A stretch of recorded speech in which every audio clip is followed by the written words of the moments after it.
Okay.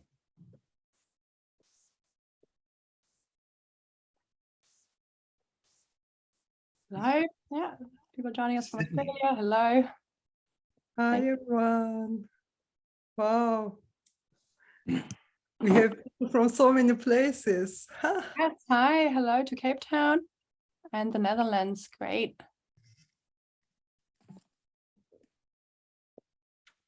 Oslo came in. London. Sydney. Hello, Nilarine. Oh, if we could make that Bangkok. Wow. Germany. And is London. and it's in London.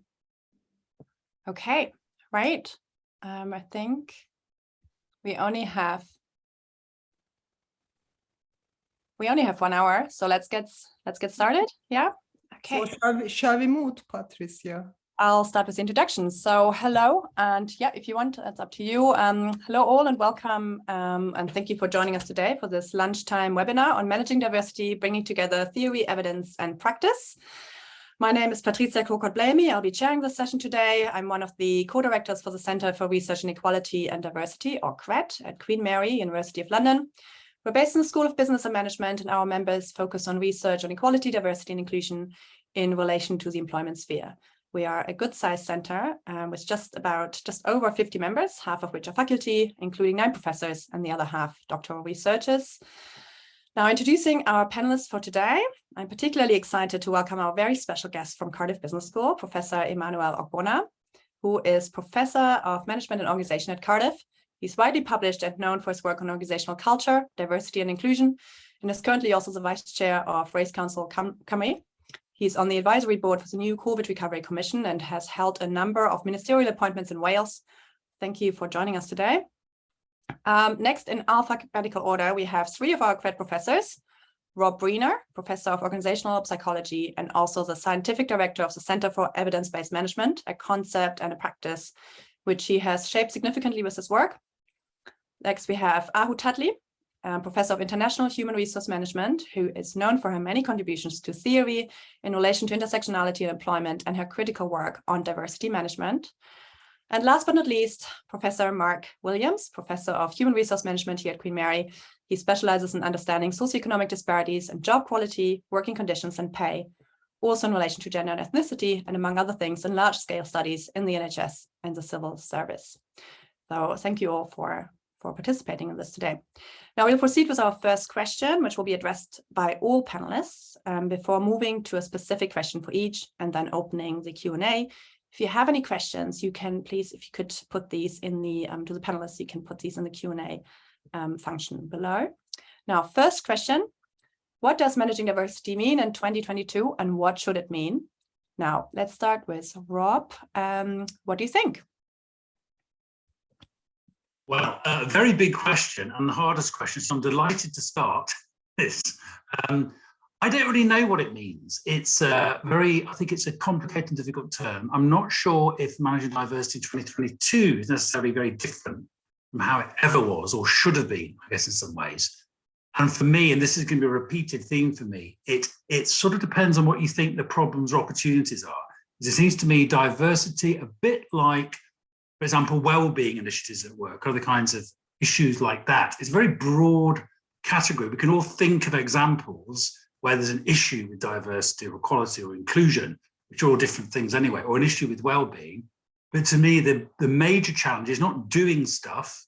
And I think in this field, like others, the problem has been people are very keen to do stuff, lots and lots of stuff, and it's not clear it helps very much. So I think to me, the biggest challenge facing organizations in terms of managing diversity is to actually try and understand what they, as an organization and their stakeholders, mean by that. And once they've identified that, to try and do things that are more likely to be effective in tackling whatever it is they mean by diversity. So I say the main challenge is saying, what on earth is this? What is it? That's the main challenge. All right, thank you. Okay, the big question is indeed another big question. Emmanuel, what are your thoughts on this? Thank you very much for having me this morning. A bit like Rob, And when I think of managing diversity, I think of a construct in search of theoretical and especially practitioner relevance. And I'll tell you what I mean by this a little. It's very rare today to find an organization in 2022 which is not professing or claiming to be managing its diversity, or that is not claiming to be inclusive. We also have a proliferation of professionals that are working in this area now.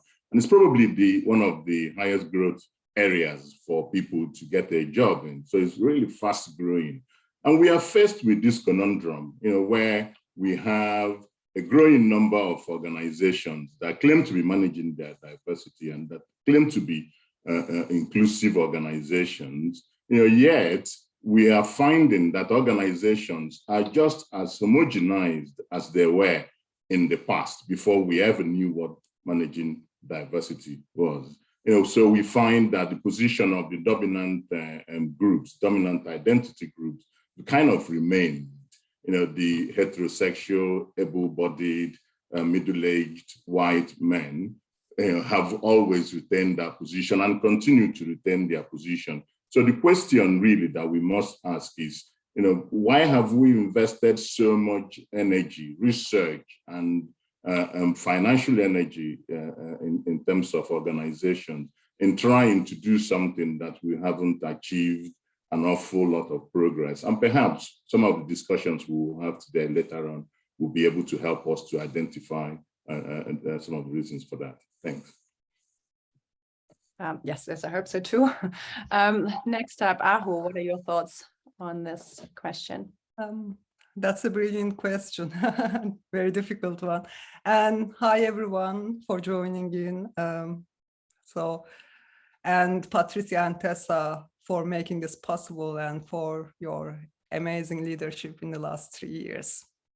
So the question, yeah, it took me on a ride actually, reflecting on this question, as well as my question at the end. So when I think about what diversity is, I think one thing that comes up is the pace of progress is really, really slow, and we are all aware of it. But there are also some patterns that has been happening. So we have been witnessing a shift from equal opportunities to diversity management. And now everybody talks about diversity and inclusion. So we have this rhetorical shift, but what is happening in the organizations in the ground, the practice is less likely to reflect this rhetorical shift. So what persists, and here I'm going to talk more about what's going on in organization rather than our scholarship and research, is individualized approaches continue in practice of diversity management. Organizations still use a deficit model where people who are discriminated are deemed as people needing help so that they can improve themselves so that they are not going to be discriminated. So they have issues, right?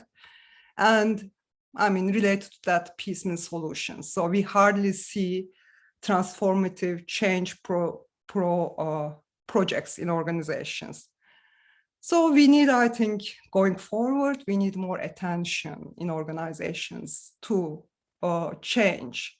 And this is changing the relations in organizations, the resource distribution, how the rewards are distributed, how the power is distributed in the organization, and how these are legitimized, how inequalities are legitimized, and how we can transform them. So that's my bit. Thank you. Great, thank you, Ahu. Interesting points there. And finally, Mark, your contribution to this question, please. Okay, well, I'll try and offer a definition, but it might not be especially useful. So, diversity means recognizing we all have ascribed characteristics which shape our experiences of work, however we define that, either positively or negatively. And these can include, but not limited to, things like protected characteristics. So in organizations, I think the managing part means monitoring how workers' experiences fare according to these characteristics, and developing policies that make things worse or better in this regard.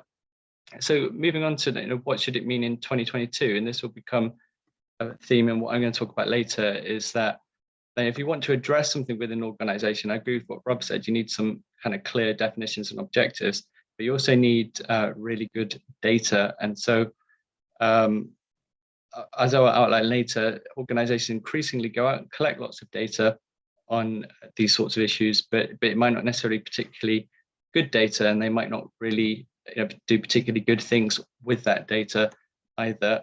So to kind of sum up really, what I'd say it should mean in 2022, because we're a long way off, is to ensure we have good data, adequate expertise on how to collect and interpret data, using validated approaches to measuring things. And so I would argue that would be a starting point. Great, thank you so much. Okay, just a note. Yep. Okay, let's go. Very good. Lots of critical thoughts here about diversity management, which will hopefully clarify a bit more in the next sections. So we'll start with individual questions now. The first one is for Rob. A reminder that if you have any questions to the panel that they can answer in the Q&A session later, please put them in this Q&A session. I know some of you have already made a start. Rob, how can evidence inform managing diversity? This is your area of expertise. What do you think? Well, Mark's already touched on this in a very useful way. So how can evidence help? Well, I think it goes back to this issue about how seriously we want to take both defining diversity and how seriously we want to do something about it. And I think what I see in diversity management is a lot of what you might call diversity theatre. So you see a lot of activity, a lot of being seen to be doing something, and you don't see much attempt to say, well, what is the problem or issue and what can we do about it? And is it effective or is it working? And I think this idea of theatre originally, more recently came after 9/11. So after the 9/11 terrorist attacks, there's lots of security theatre in airports. So we were used to, and we used to be able to fly around, taking off our shoes and doing all kinds of things. And it became clear pretty quickly that it was more there for show, to sort of convince people something was being done. And more recently, you've had this with the idea of hygiene theatre. So around COVID, people spending a lot of time wiping surfaces when it doesn't really seem that it matters very much in terms of COVID. So again, and I think if you look at D&I and diversity management, you see again this issue of theatre, lots and lots and lots of activity. And for me, one of the most telling experiences was some years ago. I went to a conference around diversity management, and it had the diversity management kind of leads from several big organisations, and there were several striking things about it. One is that every single organisation was doing exactly the same thing, no matter what it did, doing all exactly the same thing. The second thing that was interesting about it is there was no evaluation of anything they were doing at all. And the third interesting thing is they're doing lots and lots and lots and lots and lots of stuff. And all this from some interesting evidence-based practice, all those are real red flags. So evidence can help basically because it makes you consider and think about, as Mark was saying, what actually are the problems or opportunity in our organisation? How can we assess those, understand those, measure those if that's appropriate? And once we've got a reasonable understanding of those problem and opportunity, how can evidence help us identify what kind of interventions are more likely to work? And that could be scientific evidence, it could be organisational data, it could be stakeholder perspectives, or it could be practitioner expertise as well. So evidence to me is crucial if, and only if, you want to take these issues seriously. If you're happy to do window dressing, then really evidence doesn't matter at all. Okay, right, great, thank you. Interesting perspective, so theatre. Right, the next question is for Mark. Here we're looking at as a very, very good follow-up on Rob's perspective here. Mandatory reporting initiatives, box ticking exercises, so do they hold promise? What do you think? Okay, so I'm going to argue that with the respect to the UK's recent case of the gender pay gap reporting initiative, that it may have become a box ticking exercise in some quarters, but overall it's a positive move based on the limited evidence that we have on it. So I'm cautiously optimistic. So just a bit of background if you're not familiar with it. So in 2018, there was a statutory requirement introduced in all large organizations organizations with 250 more employees to report their gender pay gaps, mean and median gender pay gaps on an hourly basis, also splits of genders in different pay quartiles, and also some data on bonuses. So in principle, I think this transparency must be a good thing from an EDI perspective. We'll initiate conversations when data is made known, when issues are made visible and precisely defined and measured. And it will initiate these conversations. So in this initiative, probably a much higher level of organization of the organization than perhaps previously, because to a certain extent, the very specific issue of equal pay is sort of like a collective action problem. Some organizations are very good at it, some aren't, and these sorts of initiatives might level the playing field a bit. But so what does the evidence say has been its effect? Well, very limited. It's only been around for a few years, but a study by economists at the Centre for Economic Performance found that its introduction reduced the gender pay gap, and using independent, really high quality data found that it reduced the gender pay gap in the UK by 1.6 percentage points, which doesn't sound a great deal, but that's about a fifth drop in the gender pay gap amongst those covered workplaces. So that's quite substantial for a policy intervention. There is obviously limitations with it. I think that the fact it doesn't cover small workplaces is a big and fixable omission. Women are more likely to be represented in smaller workplaces. Perhaps the gender pay gap is bigger there. And an issue connected to what I related before is the question of data quality. Is the data this exercise is producing? So organizations have to report this to a central government website and also on their own websites to make it transparent. And there's an issue about whether this is any good data. So I can give you a personal anecdote from Queen Mary. So in the first year, in 2018, Queen Mary complied with the policy. And again, in the second year, 2019, but in that time, Queen Mary's gender pay gap magically shrunk by 7 percentage points. And if you look into the detail a bit more, you'll find that they changed the definition over who they included in their figures to, and the second way made it look better. There is evidence that it's become a box ticking exercise already. So CIPD research found that there's been a drop in organizations who also include a narrative with their statistics. So they just provide the statistics, but don't provide anything, any written narrative about what they mean or what the organization is doing about it. That's becoming less common.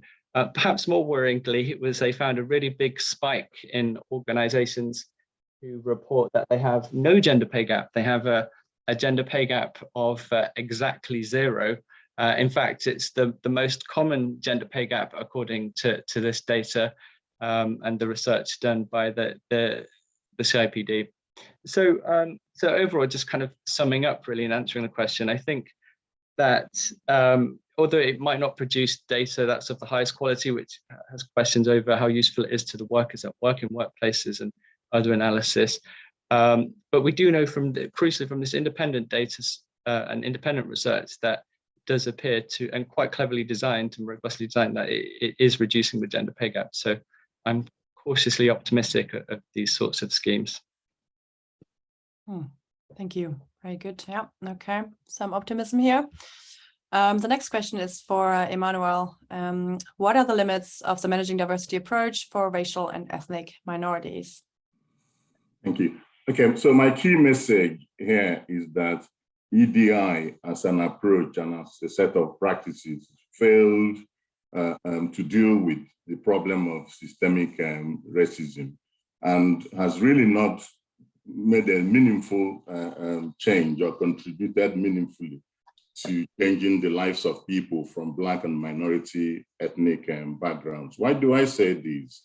I think we can begin to look at this by trying to understand why and how the approach itself was popularized in the first place. Now, remember that the rationale for managing diversity, for grouping all diversities, it's just one way of helping organizations to extract surplus value from the workers. In other words, to make it easier to manage people, but also to reduce the cost of managing them.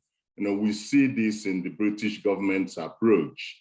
Previously in Britain, you had organizations that were responsible for each of the main identity groups. So you would have an organization managing race or looking at race relations. You have one on sex relation, and then you have one on age and disability, etc., etc.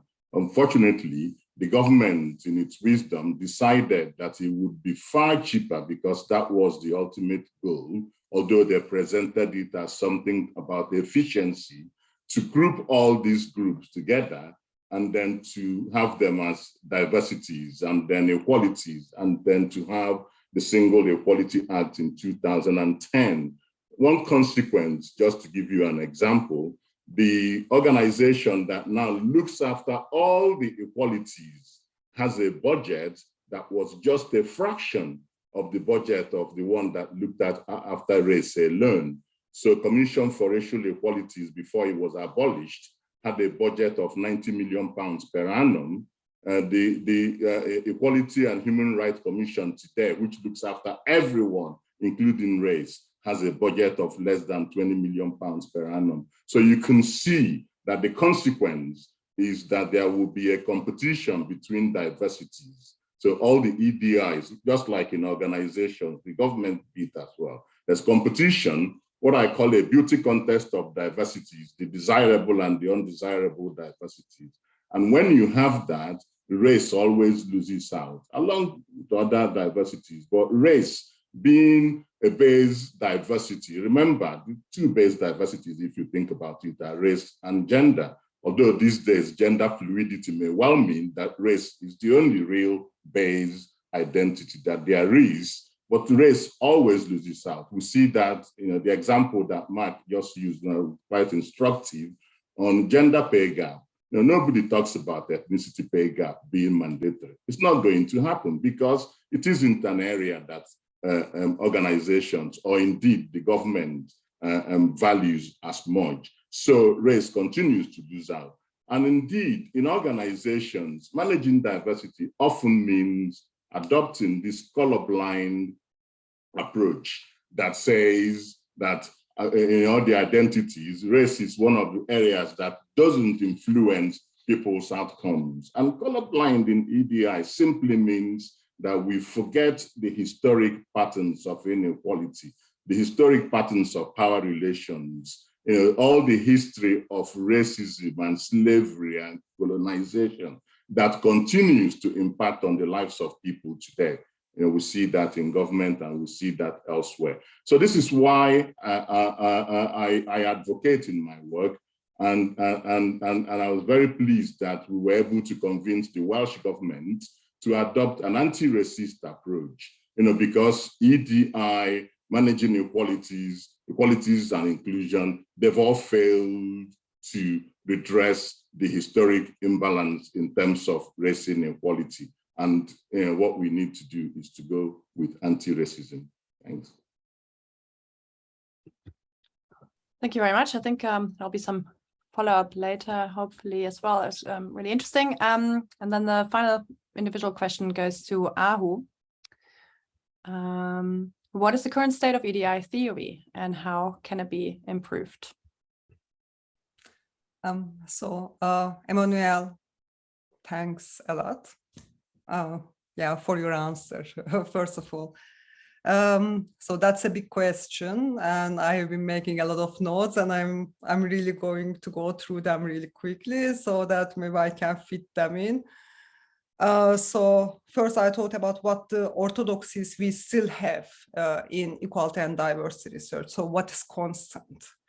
And the orthodoxies seem to be single level and single category investigations when we do diversity research. And when we have more than one categories, we often look at their influences in a more additive manner.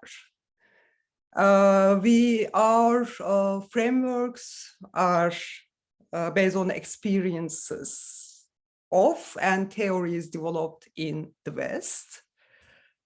We are still operating most of the time in disciplinary silos, so we are not really talking to each other. You know, sociologists do their thing, psychologists do their thing and look at individual, economists look at political economy and systemic structures. And we do focus on disadvantage. And yes, to that, we should focus on disadvantage. And yes, and we also need to start looking more at privilege because they are the same side of the coin. So, and not looking at privilege actually makes it kind of more legitimate, as if all privileges are earned and justified. So the only issue is that there's a disadvantage we need to tackle with. How can we tackle disadvantage if we don't tackle privilege? There is also some expansion. So we do see in kind of recent decades, more multi-level research, more contextual research, more emphasis on evidence-based approaches, which I also think of as emic approaches, because we consider the context and what's happening in the context. And we do have like a really lively exploration of what intersectionality means, particularly in organization studies. So here I'm mainly talking about management and organization studies, not talking about what is happening in other disciplines in terms of discussion of equality, diversity, and inclusion. We also have this kind of elusive thing that is present and not present in all of our writings. And that is the political intent behind our research. History, which Emmanuel talked about, for example, the history of slavery and colonialism. So the past is with us. Past is not, history is not in the past, but it is here with us and it is in our research at its roots, but not really explicitly voiced. And another thing that is not explicitly voiced often is the systems of domination, where actually the issue arises from. And as a result, the political intent and the spirit behind our work may be not so visible. And relatively absent, that's the last thing. So the bodies and emotions are relatively absent in our work. So we focus often on rational processes, cognition, attitudes, and opinions. So as a result, we treat our participants as if like they are just minds and they do not have bodies and emotions that are being affected as a result of exclusion in organizations. So where do we go from here? I'm just going to finish very quickly, Patricia. So more relational, multidisciplinary, multi-level, and contextual approaches will help to get a more nuanced sense of how this field of inequality is created at the intersection of the individual and the structures, the society. Participants, we need to kind of maybe spend more effort to see our participants and reflect them as whole human beings. And here comes their intersectionalities, their bodies and emotions, and certainly we should be exploring different types of data to be able to do that. And then we need to, because inclusion is so popular now, we need to explore what actually inclusion means and how it looks like. And this goes again into kind of systemic oppression patterns, including how organizations are based on competition and rather than cooperation, and what then this means in terms of our ability to achieve real inclusion. And care and compassion is something we don't really talk about. So maybe moving away from power-based relations to care and compassion-based relations in organizations. And we could write and research about how this could be done. And the final thing, and this became more present in our sector, a discussion about well-being. How do we connect well-being to inclusion and diversity? what a healthy organization means, and what are the effects of exclusion and discrimination on the well-being of the organization and also well-being of its workers. Because exclusion and discrimination creates a toxic environment. And when there's a toxic culture, inequalities become more sticky. People's belonging diminishes. So they really don't care, right? They are really alienated from their organizations. And as a result, achieving change becomes more difficult. And in terms of harm of this toxic culture, of exclusion and discrimination, it is not, it doesn't only harm people who are subjected to it, but of course it is the kind of first and foremost harm, but also it harms everybody in the organization, including who witness them and even those who perpetuate these patterns of exclusion and inequality. Yeah, that's it. Thank you. You, Ahu, that is a really comprehensive response to this question.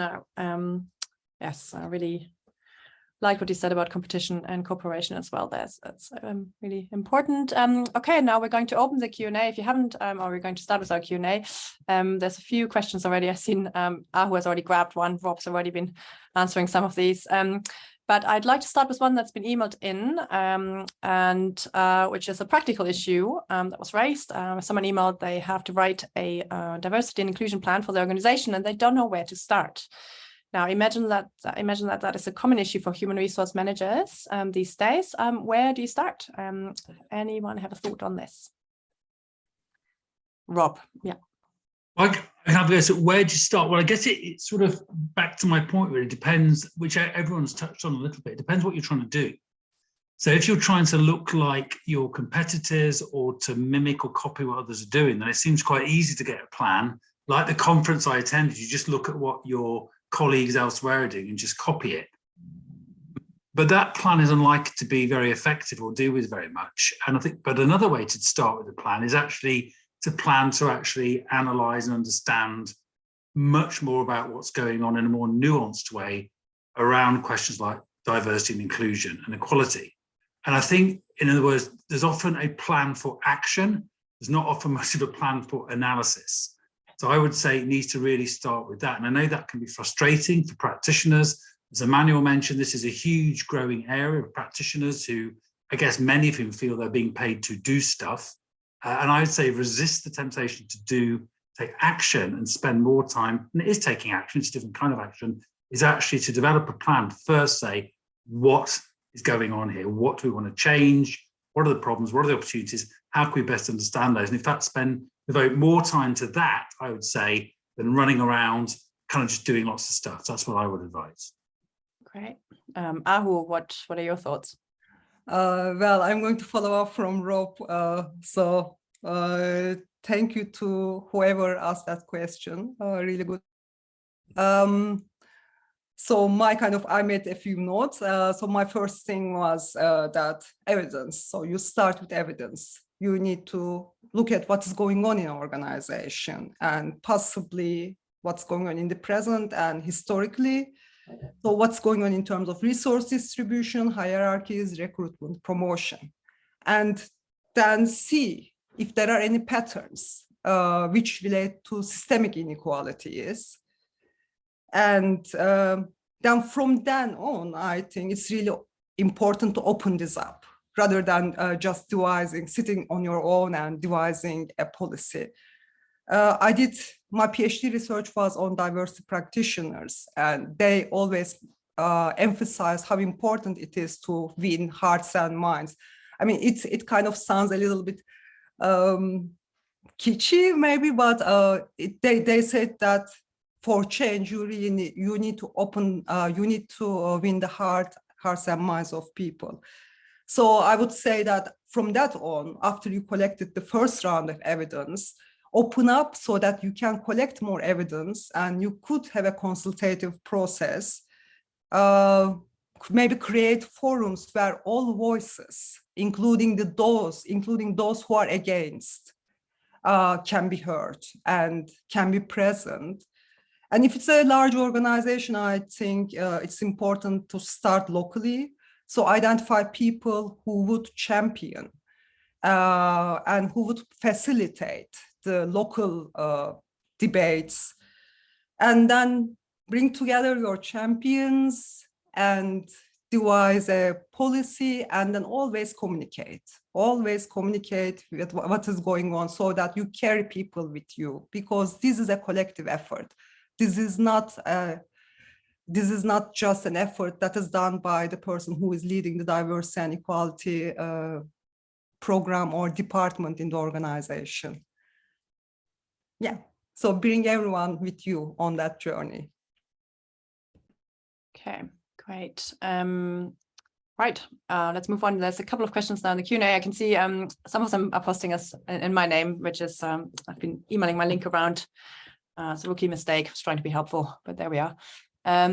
Okay, I think Lara Kenny, hi Lara, has a question about mandatory gender pay gap reporting. How would you recommend companies go from mandatory gender pay gap reporting to defining the issue to making change? Who says someone who, perhaps Mark?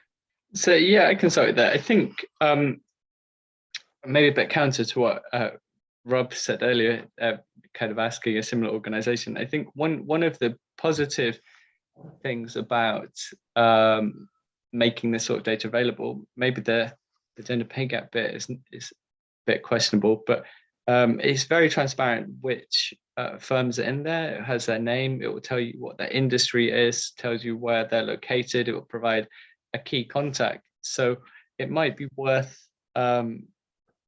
using that as a database to get in touch with some local professionals in organizations in the same industry, so you could just filter it all out. And if presumably if they have not a too wacky positive gender pay gap, it's probably quite real, and they might be a good place to start with, to learn what they have been doing. Thank you. Yeah, very good. A question I want to know, Chijozi Ume is, I think this is something for Emmanuel. He's asking, are we missing inequalities within groups, such as ethnic groups, by an overt focus on inequalities between groups through a focus on race? There's a case system that produces inequalities among Pakistanis, but this is hardly a focus. There's more focus on Pakistani as a minority, as a disadvantaged group. How do we better address the issue more wholesomely? I think that's a good question, but it's also a very difficult one, because again, it speaks to one of the problems that equality, diversity, and inclusion may have, which is that you are conflating all sorts of identities. And at the base of it, we then have to look at how individuals want to identify themselves, and essentially then treating them as individuals, which negates this point again about equalizing opportunities. But it's something that we came across in the work we did for the Welsh government recently, which is that the different identity groups had their own peculiar concerns and issues, and the difficulty was trying to reconcile them. And I see that as a second level problem. The first level problem is trying to create a condition where everybody is given the same or similar levels of opportunities that meets the needs, the specific idiosyncratic needs that they may have. Then the second level difficulty is how, when you then get into that broad identity group, you can still identify the micro identities within those that are that may be struggling and that may not be able to achieve the same levels of opportunities, however you do things. It's a very difficult thing to achieve, but I think by focusing on the grand narrative, which is trying to create a situation where you equalize opportunities at a higher level, then you may be able to address that over time through gathering information at data at micro level, and then trying to address whatever issues that arise from that. Okay, thank you very much. That's great. There was a question on I think there's a couple of questions on intersectionality, and I think it's worthwhile looking at that across here. It's one that I think Rob has already looked at here. So what are your thoughts on how organizations can consider the intersectionality of social categories to create more inclusive workplaces? Perhaps Ahu, as a, having written quite a fair bit on intersectionality, what are your thoughts on this? That's a really tough one, because I mean, the concept of intersectionality itself, even doing research on it, is quite challenging. In a way to kind of reflect the true complexity and overlapping nature of different systems of domination and how then they emerge in people's experiences. So there were a few more questions there about the kind of the inner group, the kind of within group differences. That's really a tough one. I mean, what I do or kind of recommend, I think, is something along the lines of, again, start with the evidence without presuming these are my categories, they are going to create inequalities. Look at the data and see, and I think you will see in the data actually that most of the categories, for example, here in the UK, race will become as kind of one of the decisive factors, as well as gender and disability. So you will see that. But still, it's really important to look at the data from organizations so that you can also see how these patterns are operating at different levels across different policies and procedures. Then you can start to address them. So by doing that, on the one hand, you are not individualizing, because if we divide, with kind of all the multiplicity of intersectionalities, we end up with kind of quite atomized picture. So I would I would start from power and how it operates, and how then it operates along the lines of inequalities, systemic and structural inequalities, and then address them. So it is really difficult, to deal with intersectionality, to understand it and to address intersectional inequalities. That's why I think we really need to go to the evidence and move from the evidence to change what's happening on the grounds of the organization. I'm sorry, I do not have a kind of better answer for that, but I will continue thinking about it. That is something quite, curious thing for me for many years now, yeah. Okay, thanks a lot, Ahu. I think another question, something that keeps coming up is this idea, so this is a point that you're all making, is that there's a limit to diversity management. What can be done on the ground? I know that Emmanuel, you've recently written a paper on equality implementation gap, and I was wondering if you could outline your key findings for us on this here, because I think that's really relevant to all of these questions. Thanks. Okay, thanks. The work we did in that area was looking at an organization that wanted to introduce equality and diversity initiatives. So you had one of the main missing ingredients here, which is senior management support. So really, when you talked about what can diversity managers do, I think my view is one of the first things they need to try and do is to try and get some legitimacy in their own organization, because you often find that it's one of those areas where people are placed into just to avoid them becoming top managers, and top managers often are not interested in diversity. Where they are, you have a greater latitude to do good. So that's quite there. So we have an organization in this particular instance that was really keen, the senior managers were very keen to introduce diversity in their organization and inclusion. But what they were finding was that there was a limit to how much they could do this, because for us to be able to do something in that scale, to introduce change, you really are looking at the agency of senior managers, middle managers, and branch level managers, supervisors even, because they are the ones that are going to implement these changes.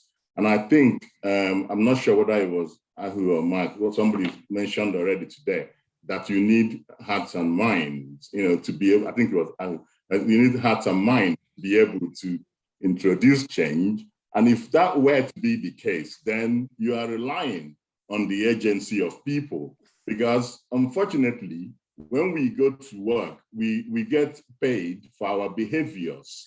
Nobody pays us for our hearts and minds. And if they did, they're not going to get very far, because many people don't always give their hearts and minds. That's their own private property. They keep it to themselves.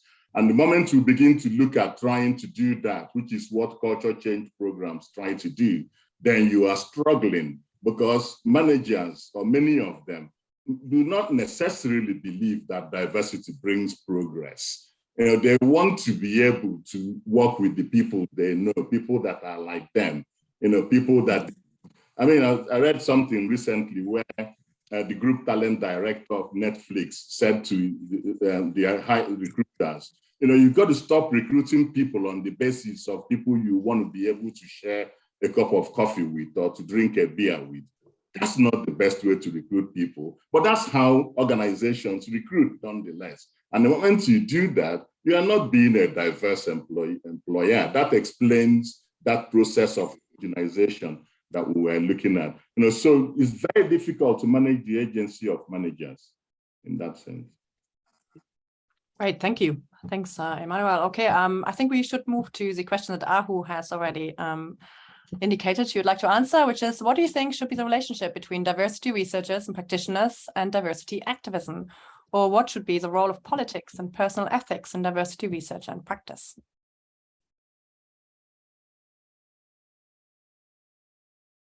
Ahu? Aha, was that for me? Well, yes, you've grabbed it, so there you are. Okay. As I did, my PhD research was on diverse managers, and one of the things I actually found out in this research is that they are a little bit of a different breed compared to equal opportunities officers, in the sense that diversity management became a kind of career, and their role often is to represent their organization in a good light. However, interestingly, when I talked to my respondents, most of them actually had an experience of discrimination and inclusion. So there was a kind of bond to it, and this is what they led them to the research. But there is also a kind of more move towards taking off the kind of spirit from that. With diverse management is quite managerial, so it actually is a break from what equal opportunities has been and how it connects to previous collective movements that happened in the society. So it is absolutely very, very important that diversity managers actually engage with diversity activists. They do engage with other diversity managers, and that's a kind of great source of knowledge for them. But I think because they have this kind of personal motivation to go into that area, so it's not just a career, but something more for them. It's something meaningful. I think they would find more courage and also more power if they engage with the activists, so that they can go to the senior managers and be more resolute in terms of gaining some ownership. But of course, they are not going to do political activism with the senior managers. They have to kind of use a different type of discourse to gain this ownership. But I believe that that is absolutely very, very important, because it is a very hard job full of disappointment and disillusionment. Thank you, Ahu. So another question it's posted under my name, but it isn't me. I'm sorry about this. So this question is, what role do you think can regulations and laws play in advancing diversity and anti-discrimination? I work on inequalities in higher education from a legal perspective in Germany, and there's a trend of creating new regulations on diversity and diversity officers without linking it to existing regulations on gender equality and without a clear scope. It often seems like a legal window dressing rather than a support for systematic change. Who would like to speak to this? Mark, yeah? No? Yeah, so I think just the first one about legal regulations. I mean, of course, it always comes back to what do you mean by equality and diversity? There's a lot of different ways you can think about that as a sort of an outcome, and there's many different ways that policy could, what forms it could take and how it works, etc.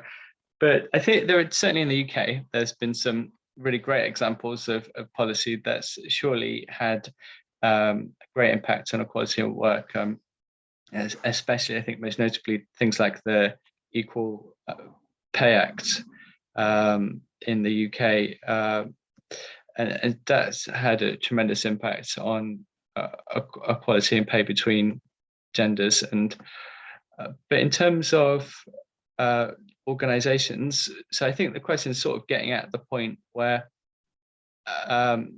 should organizations go beyond the regulation, because that just sets like a minimum standard, and I think absolutely can do, just with respect to what I spoke about earlier about kind of pay gap reporting initiatives. So plenty of organizations now look at other protected characteristics in pay gap reporting, like by ethnicity, and also looking at things like family background, social class, which isn't a protected characteristic. So yes, so I hope that answered the question. Great, thanks, Mark. I can see Emmanuel has something to add here. What do you think? Yeah, I think really it's a good point, and I think Mark has alluded to it already. Regulation, the law has a lot to contribute in this area, because if you left it to individuals, they will do the things that they are most comfortable with, and the thing they're most comfortable with is being with people like them, interacting with them, and avoiding anything that will lead to any sort of discomfort. And of course, difference is anxiety inducing. The first time you see something that, or you come across something or someone that is unlike you, it's an anxiety inducing. So if you are given the choice, you would try to avoid that. And you can see that in all the progress we've made in society, I don't think many of them have been made out of voluntarism. I don't think men would have voluntarily agreed to be paid the same thing as women in 1970 if we went for the Equal Pay Act. I don't think that in British institutions, universities, for example, the position of women would have increased as much as it has, and it hasn't increased enough, don't get me wrong, but it wouldn't have even increased at all if it wasn't for Athena Swan. And this is one of the reasons in Wales we've argued that we should have an Athena Swan style regime for race, and we are going to have that in Welsh universities moving forward as part of the plan. If we left it for organizations or for universities to determine that, then that's not ever going to happen. So at the minimum, we need legislation, to be able to begin that process of equalizing opportunities. Wow. Okay, that's interesting. Interesting developments in Wales as well. Okay, great. We've got 5 minutes left. I can see there's oh, Rob just answered this, but there's one. Rob is prolific here on the internet. There is one question that I think is straightforward. So many employees who are women, migrant, and ethnic minorities do not realize any discriminatory practices happening in their organizations, indicating that my organization is very inclusive. How do you address this problem regarding awareness?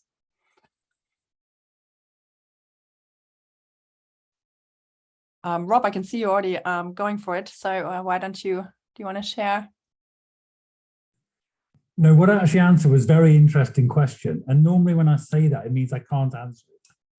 So I'm wondering if someone else, I think it's a really interesting question. If people say they don't have an awareness of their own oppression or discrimination, what does that tell you? And I'm not going to answer it. Maybe Emmanuel would like to, or someone else. Ahu is looking, is interested. Hi, Ahu. Oh gosh, I'm very interested, and it is really an excellent question.